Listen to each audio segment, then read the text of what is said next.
আজ বৃহস্পতিবার 30 জানুয়ারি 2025, 16 মাঘ 1431 বঙ্গাব্দ, 29 রজব 1446 হিজরি।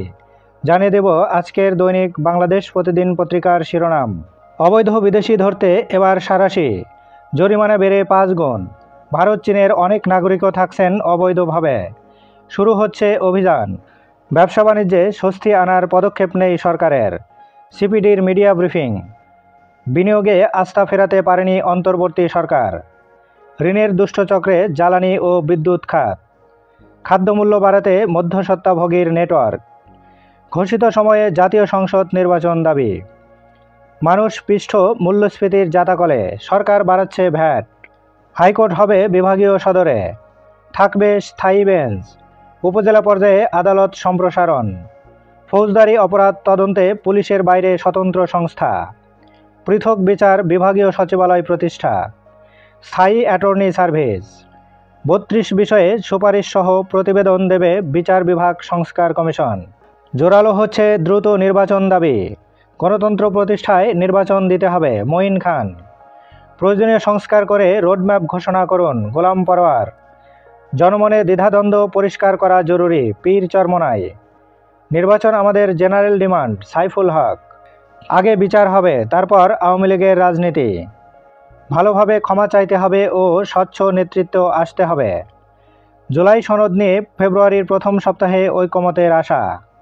সিপিডি কোথায় তথ্য পেয়েছে জানা নেই, প্রেস সচিব। তারেক রহমান, বিএনপির বিরুদ্ধে দেশি বিদেশি ষড়যন্ত্র হচ্ছে। বিনিময় প্ল্যাটফর্ম ছিল জয়ের শেল, বললেন গভর্নর। বিজিবি মহাপরিচালক, ভারতকে বঞ্চনার কোনো বিষয়ে ছাড় দেব না। ফের বাংলা একাডেমি সাহিত্য পুরস্কার ঘোষণা। দুদকের অভিযান, কাল্পনিক ঠিকানায় পুতুলের সূচনা ফাউন্ডেশন। প্রধান উপদেষ্টা, নজিরবিহীন স্বাধীনতা এখন গণমাধ্যমের। পুলিশ সদর দপ্তরের সামনে চাকরিচ্যুত সদস্যদের বিক্ষোভ। দাবি মানার পর ট্রেন ধর্মঘট প্রত্যাহার। মহাবিপাকে অবৈধ অভিবাসীরা, যুক্তরাষ্ট্রে গ্রেপ্তার 5500। গ্যাসের বাড়তি দামে পোশাক খাতে অশনি সংকেত। প্রতিদিন দৈনিক পত্রিকাগুলোর শিরোনাম জানতে লাইক, কমেন্ট এবং সাবস্ক্রাইব করুন। এবার শেষের পাতা। রোহিঙ্গা নিয়ে নতুন পরিকল্পনা। তৃতীয় কোনো স্থানে পুনর্বাসন প্রস্তাবে ওয়ার্ল্ড ইকোনমিক ফোরামের সমর্থন। স্থায়ী সমাধানে জোর দিচ্ছে ইউএনএইচসিআর। শহীদ 5 সাংবাদিক পরিবারকে কোটি টাকার চেক দিল বসুন্ধরা গ্রুপ। 7 কলেজের অভিভাবককে কেউ জানে না, ভর্তি কার্যক্রম স্থগিত। কয়েক জেলায় বাস ধর্মঘট ভোগান্তি। ভেস্তে যাচ্ছে বাস রুট রেশনালাইজেশনের উদ্যোগ।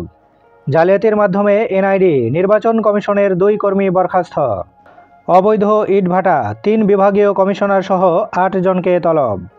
সাতছড়িতে আছে একাধিক এশিয়াটিক ব্ল্যাক ভাল্লুক। HRWর প্রতিবেদন, আজমিকে হত্যার পরামর্শ দিয়েছিলেন হাসিনা। আইন পর্যালোচনায় বসছে ইসি, আজ বৈঠক। সংস্কার কমিশনের 3 সুপারিশ নিয়ে ইসির আপত্তি। মানসম্মত বীজ সংকটে মিলছে না আশানুরূপ ফলন। 2/3 বীজের চাহিদা মেটাচ্ছেন কৃষকই। ভারতে কুম্ভ মেলায় পদপিষ্টে নিহত 30। খালেদা জিয়ার নাইকো মামলায় সাক্ষ্য পেছালো। সালমান, আনিসুল, আতিক, মামুন ফের রিমান্ডে। দেশে অর্থনৈতিক ইউনিট বেড়েছে 40 লাখ। ঝুলে আছে উপসচিব, যুগ্ম সচিব পদোন্নতি। হতাশা বাড়ছে কর্মকর্তাদের মাঝে। আদালতে সাংবাদিকদের হেনস্থা।